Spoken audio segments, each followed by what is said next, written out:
Hello friends, কেমন আছো তোমরা সবাই? নিয়ে চলে এসেছি আবার একটা মিনি ব্লগ। চলো সাজুগুজু করে রেডি হয়ে একটু বরের সাথে বেরিয়ে পড়লাম। আর এই দেখো, অনেকদিন পরে আমরা দুজন কিন্তু একসাথে ভিডিও স্টার্ট করতে পেরেছি। 8 সপ্তাহ অফিস করার পর যখন 2 দিন ছুটি পায়, তখন আমরা চেষ্টা করি একটু নিজেরা নিজেদের মতো সময়টা কাটানোর। দেখতে পেলে তোমরা, মাম্পি দিও জয়েন করে নিয়েছিল। তারপর আমরা চলে গেছিলাম মোর সুপার মার্কেটে।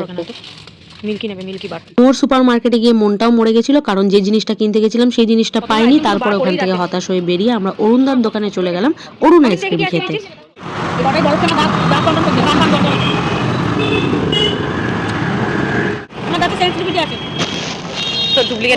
আমার মাঝনে নুন নেই। মাম্পি দি, তোর পুষা আইসক্রিমটা পুশ করে দেখা, এবার খেয়ে বল টেস্টটা কেমন। ঠান্ডার মধ্যে ঠান্ডা ঠান্ডা আইসক্রিম খেয়ে নিয়ে তারপরে চলে গেলাম গরম গরম মোমো খেতে। মোমো খাওয়ার পর এখানে পাশে একটা স্কুলে খুব সুন্দর ক্রিসমাসের জন্য সাজিয়েছিল, সেটাও দেখে নিলাম। তারপরে এরা দুজনে মিলে ফুচকা খাচ্ছিল, আর আমার যেহেতু ফুচকা খাওয়ার ইচ্ছা ছিল না, তাই জন্য আমি ফুচকা খাইনি। তো এইভাবে কাটলো দিনটা। চলো দেখা হবে পরে, টাটা।